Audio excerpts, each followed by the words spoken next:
I'm excited about all Italian wine in this moment. I think Italian wine is better than ever. I think the quality is so high and the price points are so accessible. For anyone who's thinking about spending more time with Italian wine, I can't imagine that you're listening to this podcast without already knowing that. But I can't emphasize that part enough. Hello and welcome to Book Club with the Italian Wine Podcast. I'm your host, Richard Hough, and I'm delighted that you're joining us as we get between the vines with some of the best wine writing out there. So sit back, pour yourself a glass, and enjoy the show with the Italian Wine Podcast. This month, our guest is a professor of Italian wine and culture, Danielle Callegari, author of, amongst other things, A Bite-Sized History of Italy, Tales of the Roman Empire, Renaissance and Republic. A massive congratulations, Danielle, on the publication of that book, and welcome to the show. How are you? Thank you so much. It's a pleasure to be here. I am well today. I'm very excited to be able to talk with you about the book and anything else we want to talk about with regard to Italian food and wine culture. Fantastic. So before we discuss your latest book, you have a formidable and fascinating career that I'd like to explore with you. And Italy is clearly a common thread that seems to run through your personal, professional and academic interests. So and I'm guessing also with your name that you have some Italian background or origins. What is your connection with Italy and why does it occupy such a central part in your life? Well, as you say, my last name gives away that I do have Italian heritage on my father's side, although, like many New Yorkers, I'm a few generations removed from that immediate presence. I had a wonderful Italian American family growing up on one side and Irish American on the other, very classic New York mix. Right. My passion for Italian studies in a more formal way, however, was really born through my academic career. I started by studying European literature and then Spanish literature more closely, and eventually Italian later. And I moved to Florence when I finished my undergraduate to do a second degree in Italian literature. And then I did a PhD in specifically medieval Italian literature with a focus on Dante and the emergence of vernacular literature in the late Middle Ages in conversation with the elaboration of enogastronomic culture. And that's really my full-time job, and everything that my life circulates around is my academic work. I'm a professor of medieval Italian literature at Dartmouth College, and my work on food and beverage has been in dialogue with that always, but in a variety of different ways, bringing back to that kind of central point. So you get the best of both worlds, really, with Irish Italian origins. Yeah, I like to think so, for sure. I'm blessed with a wonderful family in any case, wherever they're from. Yeah. And what is the appetite for medieval Italian literature like in the United States at the moment? That seems like quite a niche academic topic, but fascinating nonetheless. Well, yes. I mean, academics, once you get past the PhD stage, are niche by definition, for sure. And this is not one of the broadest of the options even within that world. However, I will say that Dante continues to be an incredible draw. And I'm here in Hanover right now, where Dartmouth's primary campus is. And I am teaching this summer a class that's called Dante. We read the Divine Comedy together, and I have a full enrollment, 40 students for the summer, which is as many as I can have. And this fall, I'm actually teaching it again at request by popular demand, let's say, and that's enrolled at, I think, almost 60 students. So I'm not sure if I would say that medieval literature broadly has that kind of appeal, but certainly Dante, the great poet of the Italian tradition, does still have that draw.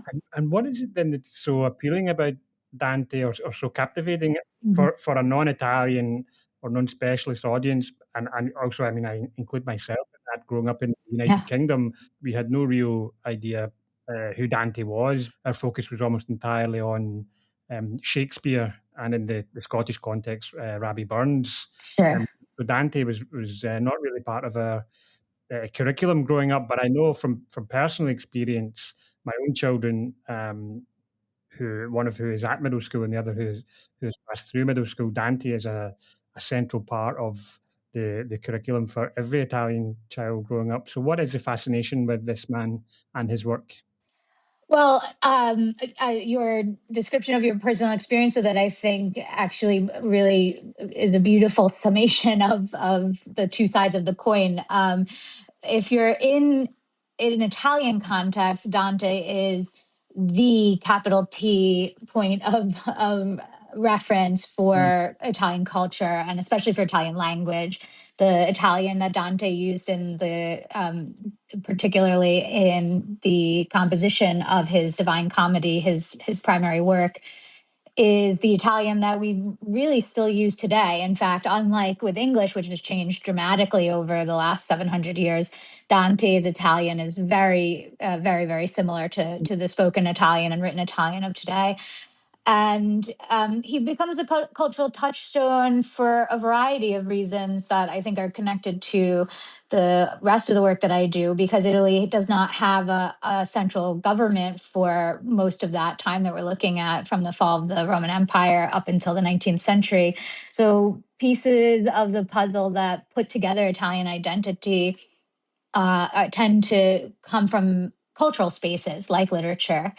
On the other hand, when you look at Dante from the outside, he, as you say, is not necessarily familiar to the wider audience. But your point about Shakespeare being the name that does come to mind brings me to a quote that I used often in class and elsewhere to explain to people Dante's importance. The American poet T.S. Eliot listed two authors for all of the Anglophone world and beyond.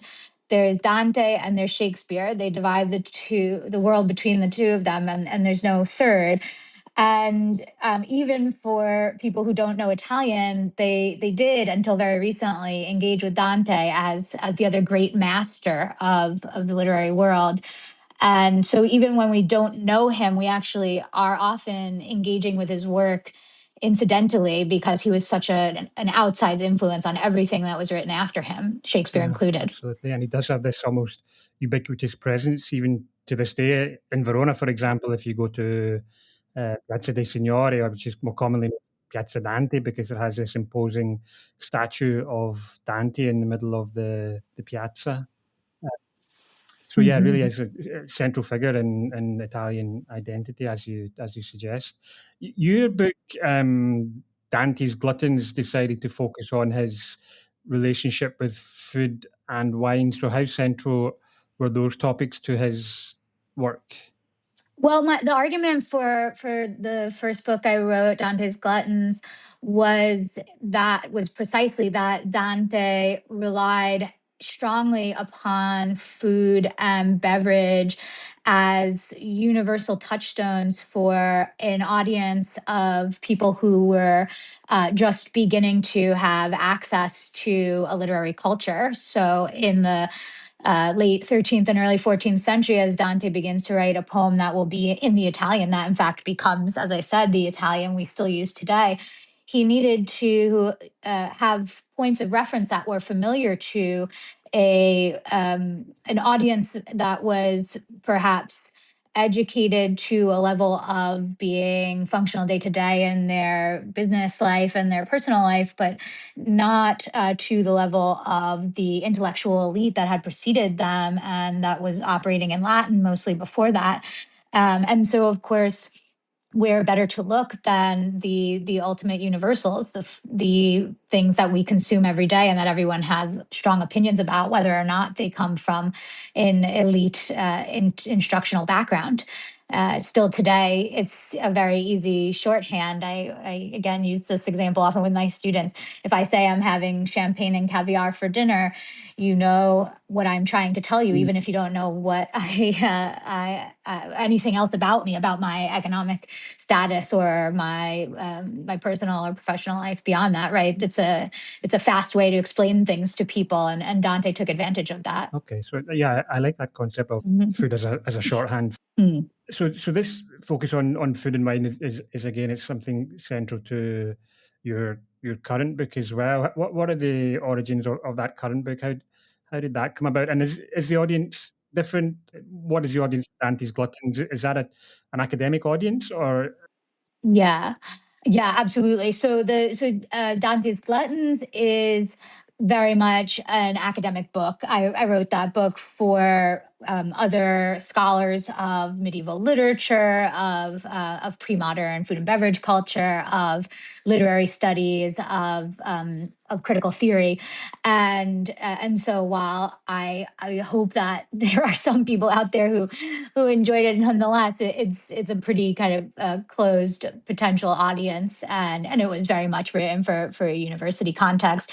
Whereas a bite-sized history of Italy, it was totally the opposite. And in fact, it's my great pleasure to have written it and be able to share it with the world, not only because of the contours of the work itself and the content that I hope is exciting and compelling to many people, but also for that reason, because it's the first time that I get to produce a work of this breadth and depth that is also, again, hopefully, available to a really wide audience, and something that anyone with a passion for Italian food, culture, and history might be able to enjoy. yeah, absolutely. And am I correct to say it's part of the second in a series from the same publisher, with the first one being France? Is that Yes, that's correct. And a third one is coming out that will be on Mexico.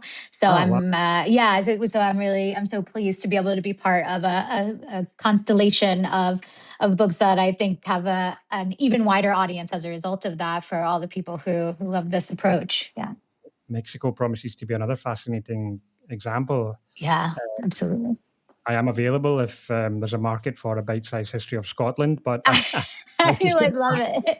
there's only so much you can write about haggis. And yet, I bet it would be extremely compelling, if perhaps shorter. um, so, what is it then about Italy that makes food and, of course, wine this central prism through which to study the development of national identity? And I suspect we've mentioned Mexico and France, so perhaps the answer is obvious, but is the centrality of food and wine unique to Italy?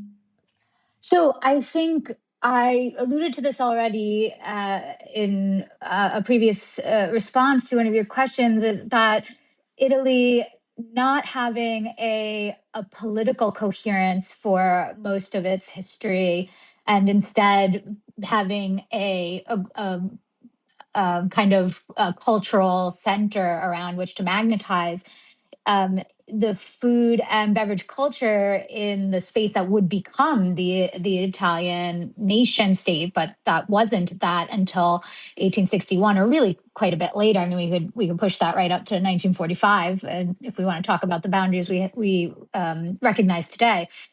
In other contexts, of course, as you rightly point out, in a series of other countries that have very elaborate, beautiful, and well recognized culinary cultures. And so it would be particularly preposterous for me to say that Italy is entirely unique. However, I think that, in fact, putting it into that context shows us what the difference is. My proposal for a bite-sized history of Italy is that Italy and Italians really form their identity around food as a result of a lack of other options. If we want to use France as the other example here, not least since that's published and in circulation, so another book that our listeners can enjoy right now.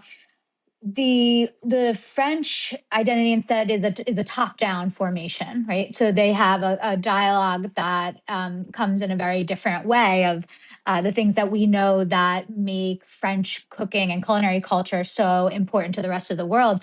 Was their incredible ability to canonize and export that model, whereas in an Italian context, if we start looking at where Italian cuisine travels outside of the peninsula, we immediately get pushed up against some really challenging questions. like, what things are Italian when you go to Scotland versus America versus China versus elsewhere. There's a lot of kind of complication that we find when we blur the boundaries there. Instead, in Italy, of course, the importance is not the precision of the rules or the ingredients ultimately, or at least as I've proposed in this book, but instead the stronger bedrock of the fact that culinary culture is culture, full stop. Yeah, yeah. And then I suppose you also have the climate and the natural resources that Italy has that make Italy certain advantages when it comes to culinary culture compared to, for example, Scotland, which isn't necessarily blessed with the same Mediterranean I diet. see. Yeah, absolutely. Indeed. I think the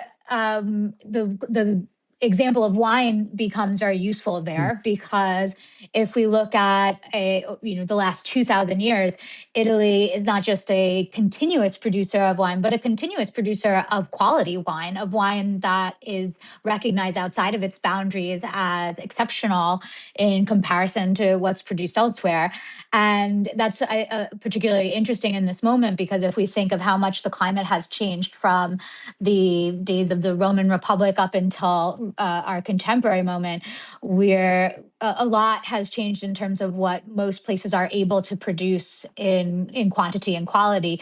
Whereas with Italy, while of course there have been significant changes, nonetheless, there's a surprising continuity across those millennia, which is really saying something. So although things have changed, they have to some extent remained the same as well. And Yeah, and yeah, exactly, right? With wine, I think we can see that, although we tend to think of pre-modern or ancient wine as uniformly disgusting or at least not something that we would want to drink. In fact, if we look at texts and again, specifically in the Italian context, we see that, it was very possible for grapes to reach full phenolic maturity and when hygiene was capable and good practices were used, the wine maintained as it still does, as we know, and people in the Italian wine world can appreciate, especially. yeah, absolutely. And then the focus of the opening chapter of your book is very much planting the seeds. I think it's entitled, and it Mhm. draws together, Mhm. the ancient mythology, these epic poems of Virgil, the Georgics, and then also the centrality of the vine to the early Greek colonization of southern Italy. And in reading that, I was very much reminded of the approach of Professor Attilio Scienza, who you may be familiar with, but who we work very Of course. closely with. And he obviously gets very deep into a lot of these arguments as well. So I wanted to ask you, how important are these kind of foundational myths or foundational texts to understanding Italian identity and its relationship with food and wine? Oh yes, I think the importance can't really be overstated because, well, I mean, also this just brings us to a much larger concept of human history, right? A good story sticks with us, and when Virgil writes the Aeneid. Um, the poem that tells the story that creates the myth of the Trojan arrival on the Italian peninsula and then the eventual emergence of what will become the beginnings of the Roman imperial dominance. The the ability to see that trajectory and have a vision from beginning to end is critical, and the agricultural element there, as I point out in that chapter, is something that I think we tend to look at as a kind of on the more practical side or the more tangible side. But the metaphor that provides for us of planting seeds, of having a very long horizon and waiting for those plants to bear fruit is something that becomes incredibly useful also when you are imagining your cultural identity, right? Seeing yourself as having deep roots, as flourishing in certain moments, as being able to keep giving, and as having a very strong attachment to a specific territory, which again overlaps really beautifully with wine. Yeah. Okay. Again, on that opening chapter, which delves into the history and origins of the peninsula that we now know as Italy. You suggest or you argue that throughout the pre-modern period, many of the hostilities, the wars that took place in Italy, focused strongly on food or the supply or withholding of food. So again, my question is: was Italy unique, or was that situation particular to Italy? Again, this is sort of a two-pronged answer. In one sense, it certainly isn't unique. And in fact, still today, unfortunately, right now, we can give examples of the use of this hostility as a technique for endangering or weakening your opponent in a war context. It is profoundly effective, if profoundly upsetting. On the other hand, again, Italy having had, if we look at Dante's moment, for example, in the late Middle Ages, where the Italian, the comuni, the city states that emerge in central northern Italy, especially, and have an incredible and outsized impact on what will happen politically, economically, and culturally on the peninsula in the following centuries. They are really incredibly focused on the stability of their food systems and their supply chain, because they're a much smaller reality. So they're wielding a lot of power and influence on one side, but at the same time, they can't rely upon the kind of infrastructure that, let's say, Imperial Rome had, with all kinds of other spaces and labor available to them to exploit. So there is a kind of long movement toward understanding and kind of and charging the significance of food over these centuries, from especially the fall of the Roman Empire to the modern Italian state. Yeah, I mean, I can certainly see Italians even today going to war over the supply of spaghetti or the price of coffee. Whereas No for doubt, yeah. Scots, I don't think that would ever have arisen. Like the availability of haggis, I don't think they ever went to war Again. for those reasons. So sticking with ancient or imperial Rome, one of my favorite lines from the film The Gladiator is that the beating heart of Rome is not the marble of the Senate, but the sand of the Colosseum. But I guess you would probably say that the beating heart of Rome is actually the bread that and the Rome flourished because of it had gastronomy. To what extent was food you hinted at this in your previous answer, but to what extent was food the glue that kept Rome unified? Yeah, I think, we really can't underestimate the value of the sense of stability that comes Mm, from believing that your governing structure of reference is capable and reliable when it comes to feeding the population. It's really, again, a double layer, where the tangible presence of bread and water is, of course, critical to the maintenance of human life, to be sure, but the metaphoric presence, the certainty in the cultural consciousness and the population, more just in the most simple way, that they are always going to be well fed, or at least have what they must have to survive, is tantamount to political stability for especially all of pre-modern and up until, really, when it comes to Italy, almost up until the middle of the 20th century. As mm, we know, most of Italy remained very, very poor and at risk of not having the essentials. And so knowing that there's someone or a structure to rely upon to have those basic elements is really critical to any kind of political or social stability.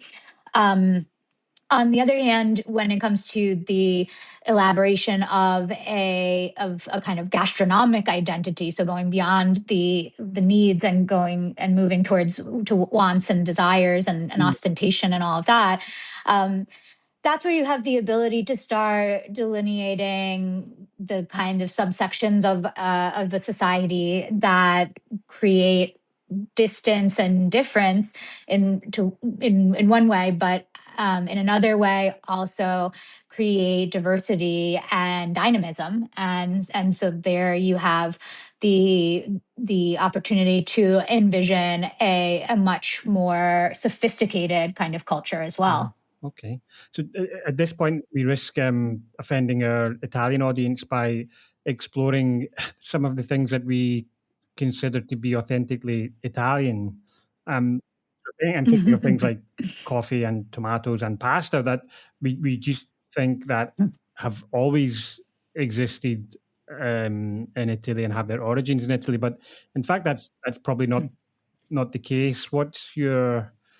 Um, what's your take on that? Why do some of these things? Where do these things come from? How did they end up in Italy? And why do we consider them quintessentially Italian when they perhaps came from elsewhere?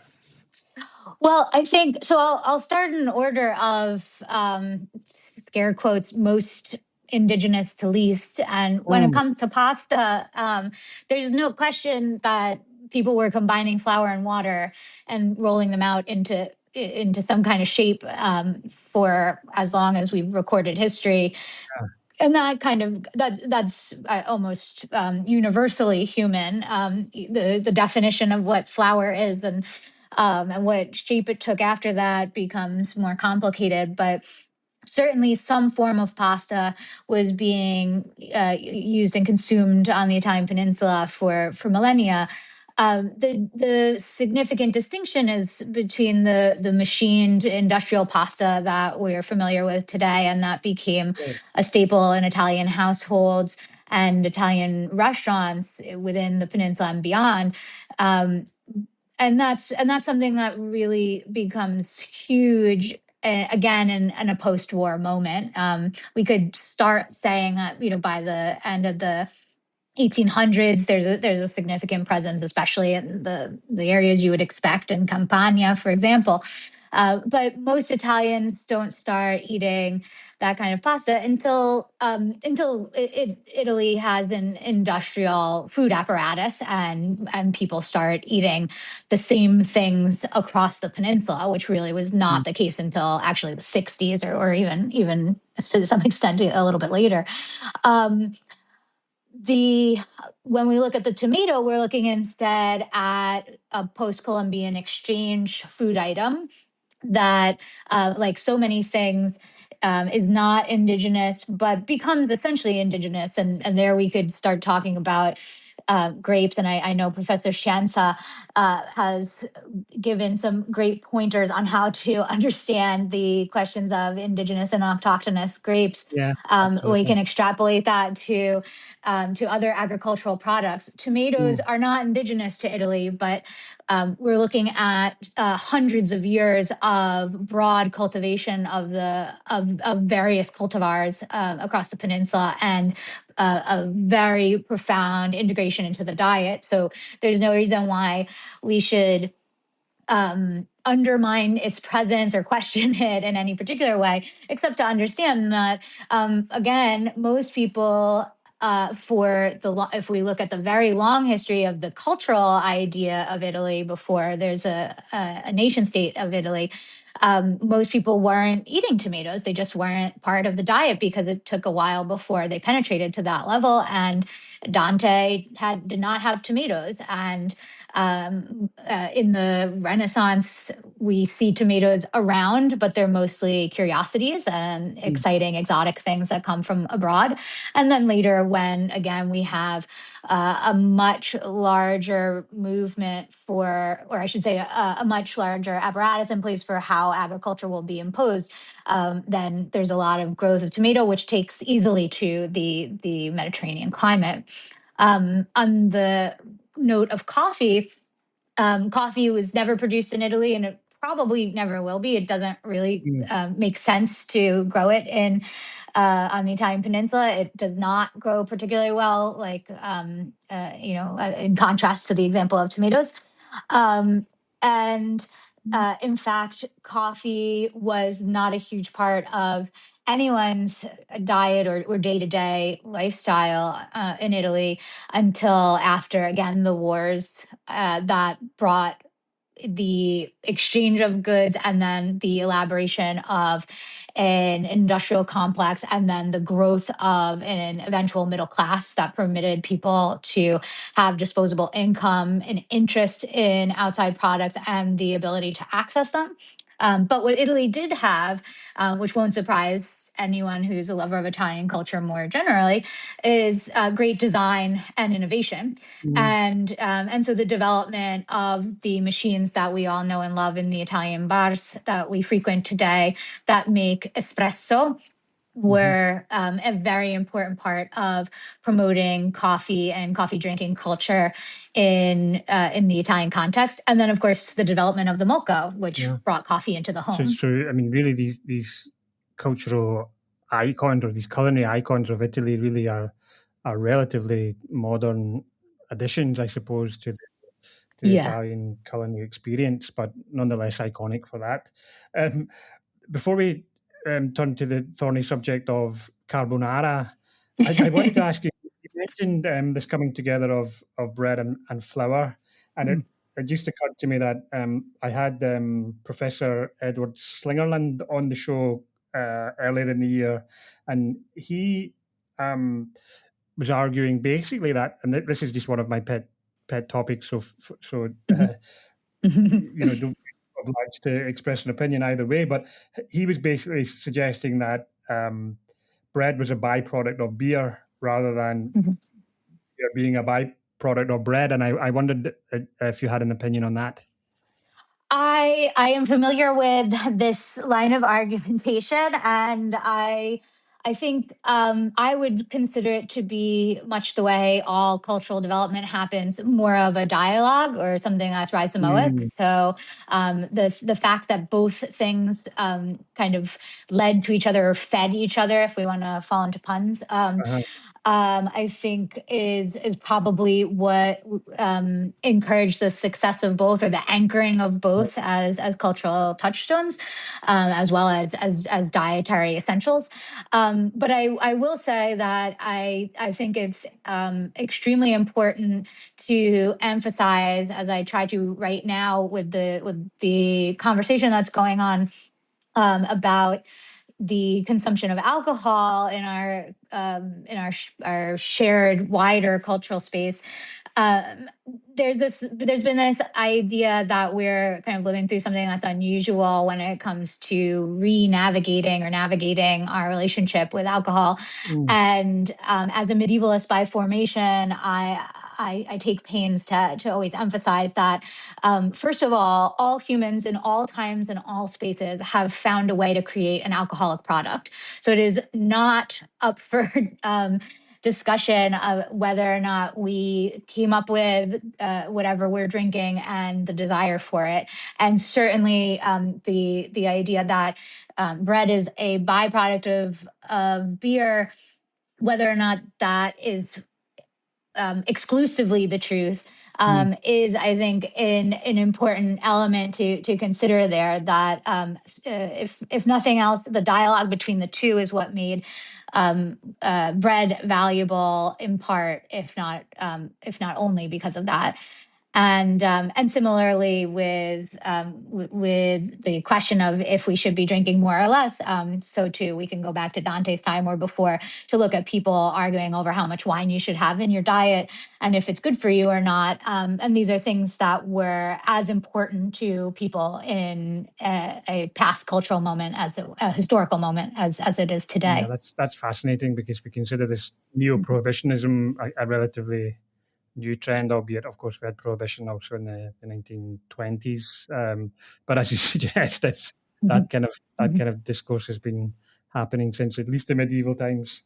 Yes, very much so. Edward Slingerland's book, Drunk, is highly recommended, by the way. It's very, very interesting on our sometimes troubled but also essential relationship with alcohol, as you said, over millennium.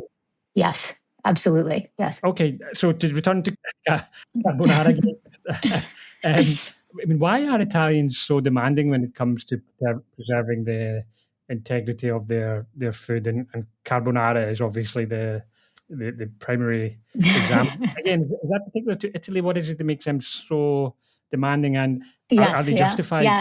to make these demands on their food and the integrity of their food? Well, I think I'll answer the last question of if they're justified is the thorniest of all. Um, the first part I think we can attach very neatly to the point about Italian identity Mm, being mm, so firmly rooted in an enogastronomic culture and a culinary culture. I think when so much of the boundaries of your community or the roots and the strength of the boundaries of your identity are um, so inextricably tied to food and beverage, you are inevitably, and in that sense correctly, extremely sensitive to the way people mm, wield those mm. objects or interact with them. And so that part of it I think is both understandable and again, I don't know, the word correct feels a little Yeah. overwrought, but in any case, it has its purpose and its value, no doubt. In terms of getting into fights over things, I do, I guess, on the best day, on my if I could have all my dreams come true, people, instead of getting into social media bait bites, social media bait fights about whether or not a carbonara or a matriciana recipe is correct, they would do much better to spend that same time exploring the roots of those recipes and the development of those combinations of ingredients and having a richer conversation about how their community magnetized around those particular combinations and the why and the how and how that might make them feel Mm. closer For together. carbonara, then it's one of these things that we associate with Italy, but it's a relatively recent addition to the Italian. Can you lay to rest the origin story of that, or is that No, definitely not. And in fact, I think on no, that topic? no, I actually think the idea of coming up with one specific point of origin, it's the same thing as if Asia or Europe invented pasta or something like that. Mm, These are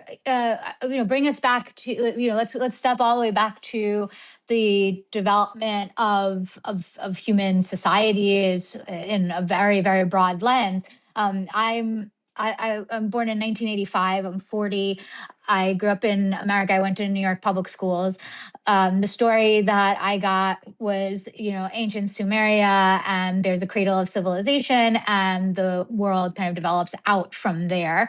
Um, mm, but in fact, most anthropologists and cultural historians and all the people who do the very good academic work on those topics now propose a more complicated but also richer mm, tapestry, right? Where many different communities developed simultaneously, and if we look across the thousands or more than thousands of years of human history recorded in various ways or not at all, but available to us by extrapolation, we see that in fact people in different times and different places developed the same ideas, and eventually those came into dialogue with each other, and then the lines were blurred.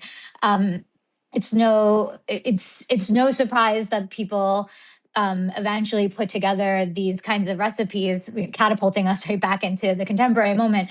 That there are combinations of pig fat and high acid tomato and sweetness from the other kinds of combinations of fruits and vegetables and our basis for uh, onions and garlic coming through to give more flavor and depth and all of these things. I mean, at some point it's inevitable. It's just a question of how and when and specifically yeah, why. absolutely.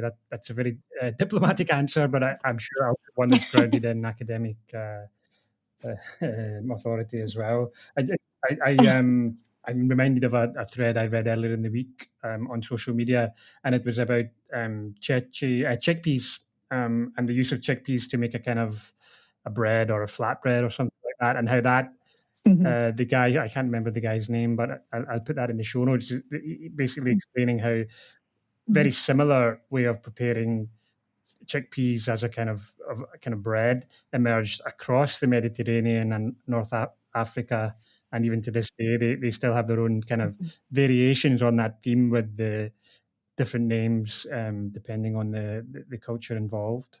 Exactly. A perfect analog. Yeah. Yeah. Returning to my roots in Scotland, our three most authentic Italian dishes were macaroni cheese, spaghetti bolognese, and garlic bread.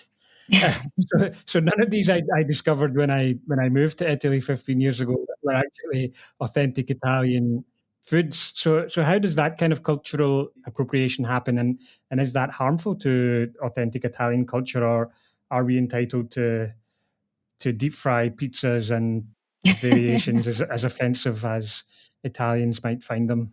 Well, I think it's important to point out that certainly in 2026, if not before, and it was happening, of course, also before, Italians, speaking of their innovative equalities, have always played with their food. People who love food play with their food. That's what makes culinary culture exciting. And that's what allows it to be a good reflection of an identity. If it weren't flexible, if it weren't something that grows and changes with us, then it would not be something we could anchor our identity in the first place.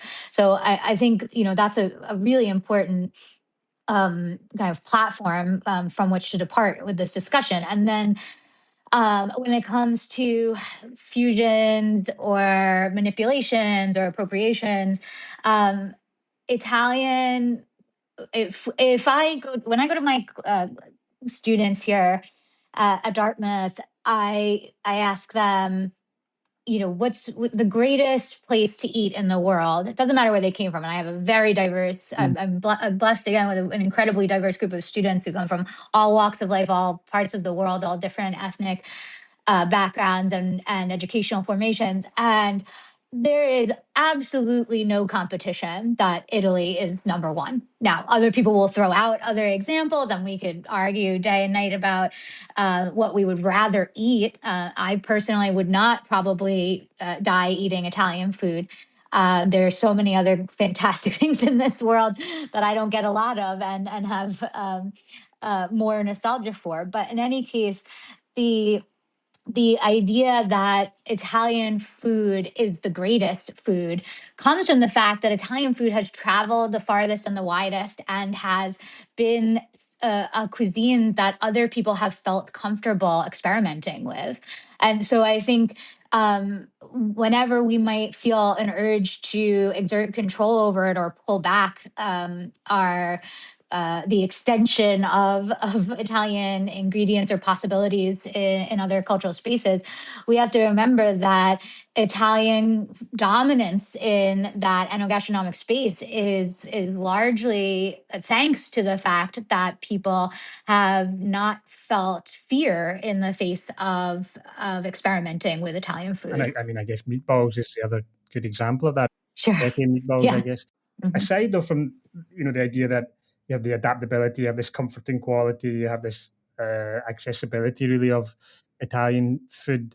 You also explain in your book that the ancient Romans used this term convivium for dinner, which literally means to live together. So that sense of coming together, again, it's surely not a uniquely Italian experience, but it is something that we value and associate with the Italian way of life. So how important is that concept to the proliferation of the Italian diet and the Italian way of life? And the other question I often ask around this topic is, are we at risk in Italy? And perhaps this is an unfair question to ask you, but I know you spend a lot of time in Italy. Are the Italians at risk of losing that way of life? Yeah, I think the concept of convivium is really important, even beyond the question of the food or wine that's coming to the table. In fact, my the academic book that I'm working on right now is really focused on the use of the space for eating and meals and then the books that codified that, so what would eventually become cookbooks, but in the pre-modern world were recipe collections or sometimes like household manuals. And my argument for this forthcoming book is that really all of these tools were conceived as tools first and foremost of soft political power, and that the kind of enogastronomic or the culinary elements of them were secondary in as much as they were there to serve a political purpose and to enforce hegemony and power structures. So I think we really can't, from my perspective, we really cannot underestimate how critical that was to the growth of Italian identity, but beyond that, of the governing structures and principles that allowed Italy to eventually become the country that we know today, and the major player on the global stage that we know today. On the note of how people are maintaining or allowing that to be lost, I think it's a really challenging question right now, because Italy changed a lot in the 20 years since I have been part-time or full-time living there. I have seen Italy become a lot more like America, if you want, or just what we might call sort of the pan global Western identity of eating quickly and whenever you can, grabbing things, not having a lot of attention either for the food itself or for the time and place that it's consumed or for the company with which it is consumed. On the other hand, I think certainly compared to an American context, Italians still have a very strong connection to the all of those things: the time, the place, the who, and the what that they're eating, the who, with whom and the what that they're eating.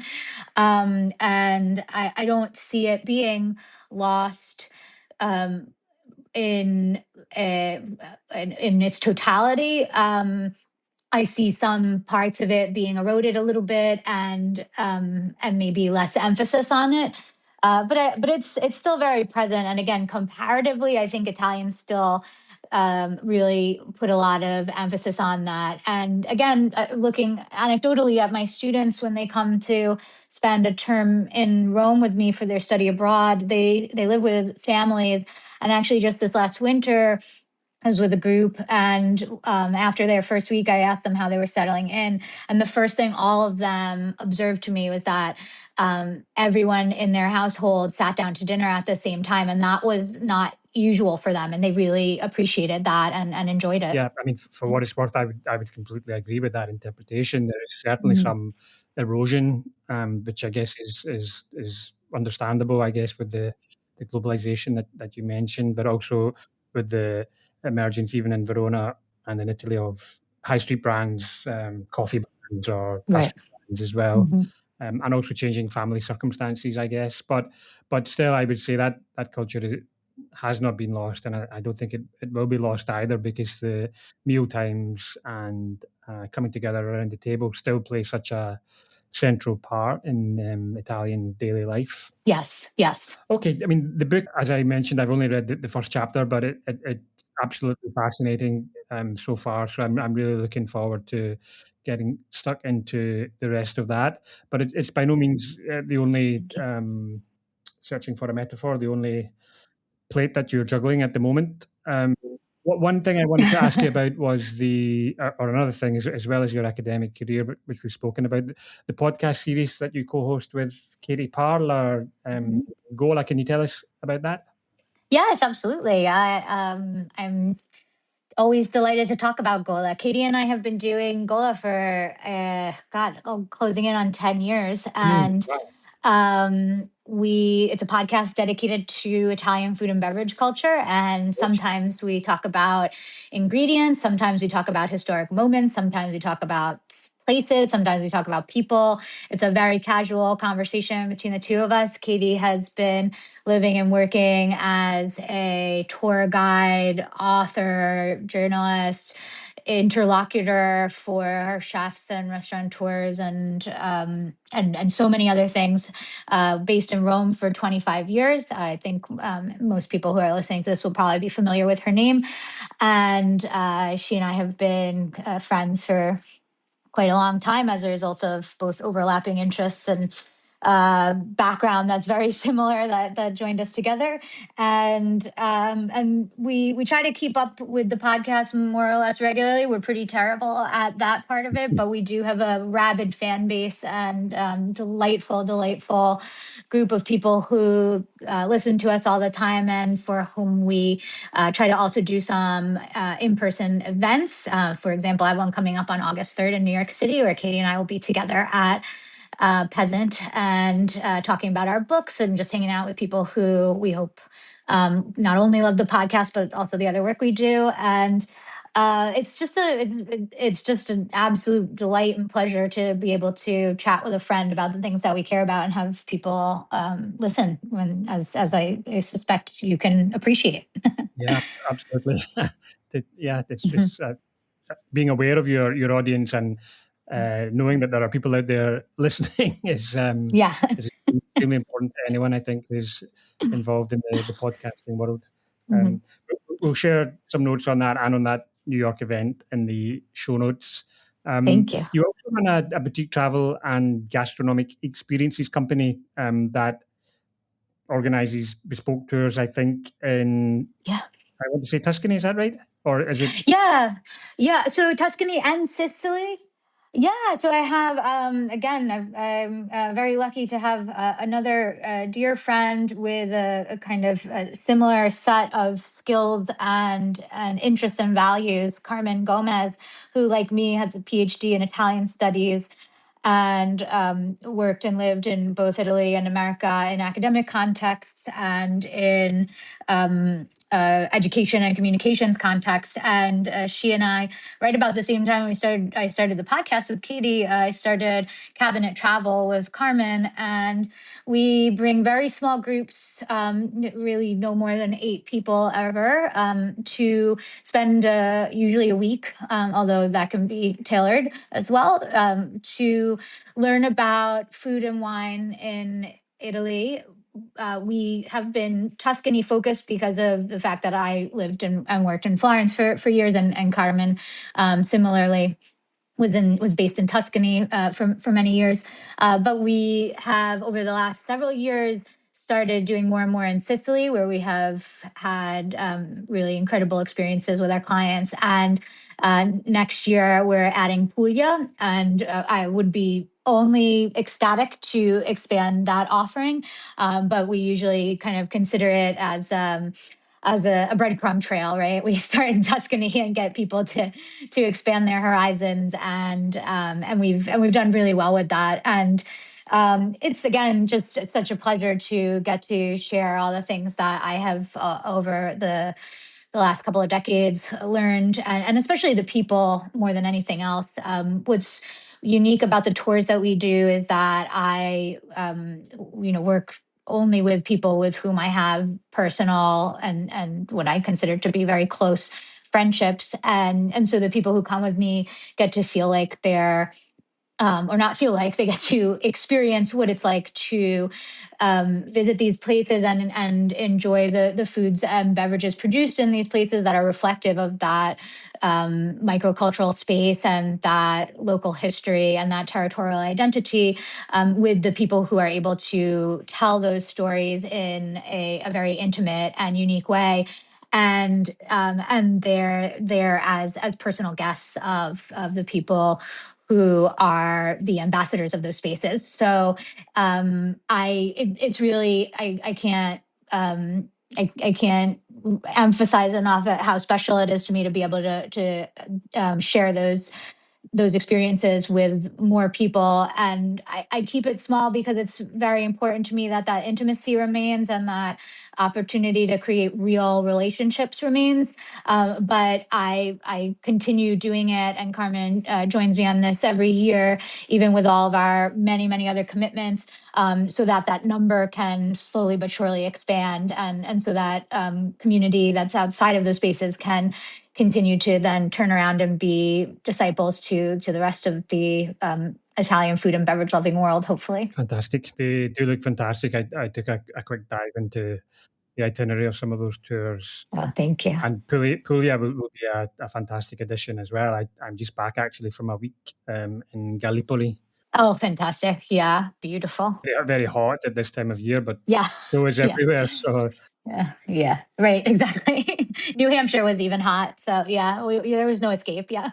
tell me, what are you drinking at the moment, or what Italian wines or styles or regions would you recommend to our audience that are exciting you at the moment? Oh, wow. It's really funny because you just said that, and I just looked around. I have like so much wine in my house right now. I'm physically surrounded by 15 cases of wine that are stacked on either side of me. And that's just Wow. what can't fit into anything else. I'm really overwhelmed in this moment. But I'm looking at some wines that I absolutely love.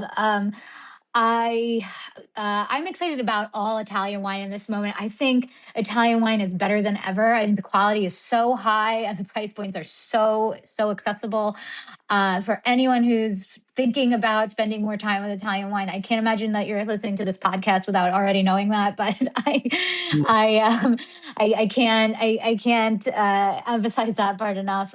What's most exciting to me about Italian wine is that every single Italian wine region has something happening right now that is still a little bit off or under the radar, and that brings excitement even to someone like me who spends. I taste, for wine enthusiasts, I taste and review officially about 2,500 wines a year.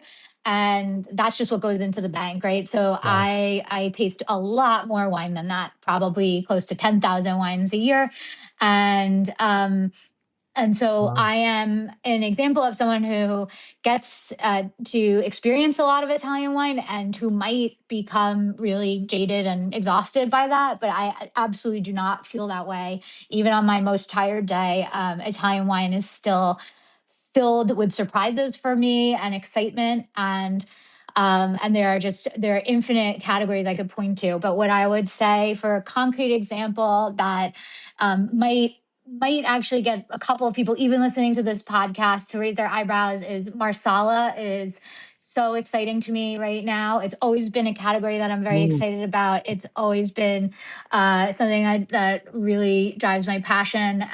And I think that I had a very auspicious moment of entry into my wine journalism career, because I arrived in a moment where, when it comes to Marsala, the historic producers were reevaluating what they had in their cellars and what they could produce. And some newer producers, or at least ones that had not been producing in quantities that could be brought to the international attention, started again evaluating what they were able to do and experimenting more. And I just think that there are some incredible bottles coming out of that area. And I mean, the northwest corner of Sicily is filled with intrigue and excitement right now in general.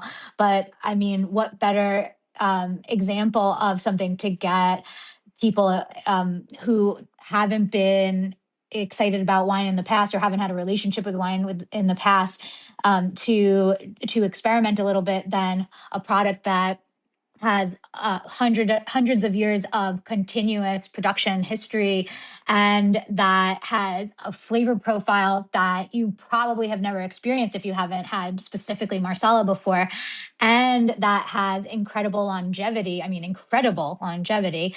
And that is delivering incredible value. I mean, Marsala is it's early in the morning in America right now, and I have teaching to do.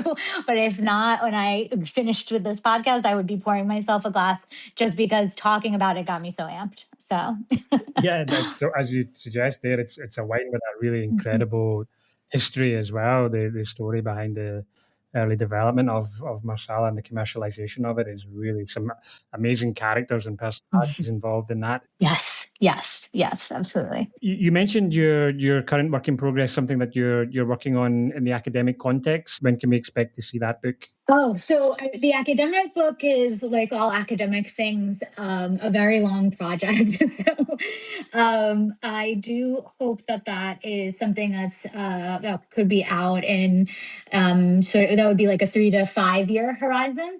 But in the meantime, I am working. I have turned my attention again now to the work of Mario Soldati, the Italian wine journalist, most famous for his collected essays in the volume Vino al Vino.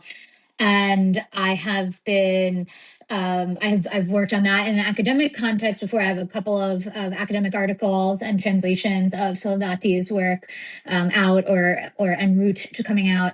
But I'm now hopeful that I will have a more formal, longer project dedicated to the work that Soldati did, but also recreating some of what he did for a contemporary context and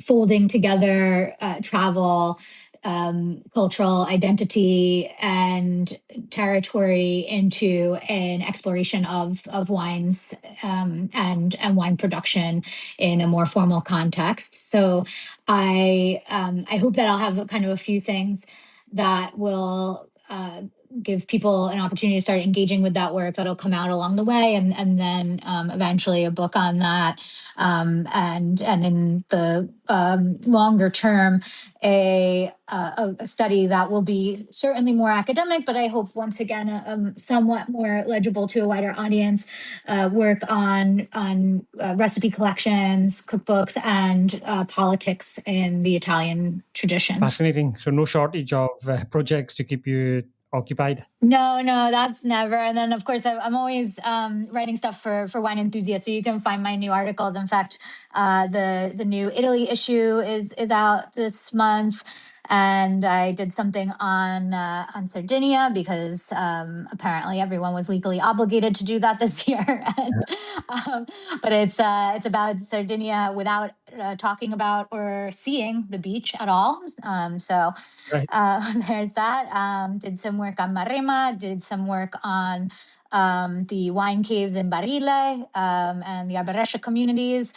Couple of other things. Always have something happening for the magazine, and then of course between the podcast and travel and going around to do events and lectures and things. People can always find me. I think you mentioned drinking 10,000 or tasting 10,000 wines. Right. Let's emphasize the tasting part definitely, so people don't call the police. Yeah. Where is the best place to get a copy of A Bite-Sized History of Italy? Oh, well, you can definitely get it on any of the online retailers that everyone will be familiar with. It is, if you're in the United States, it's widely available at local bookshops now as well.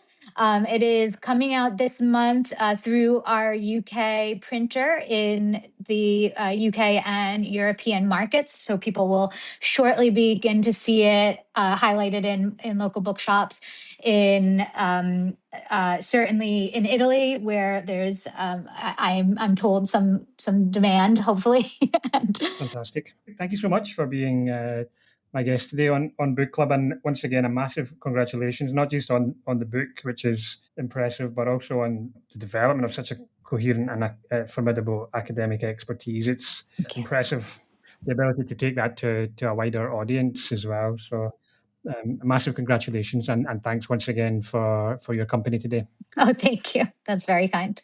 Thank you so much for having me. It's been a great pleasure. Fantastic. Thank you. Until next time. Thanks for joining us on Book Club with the Italian Wine Podcast.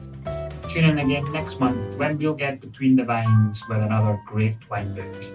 Remember, our show notes, including full details of all the books we've discussed today, are available at italianwinepodcast.com or wherever you get your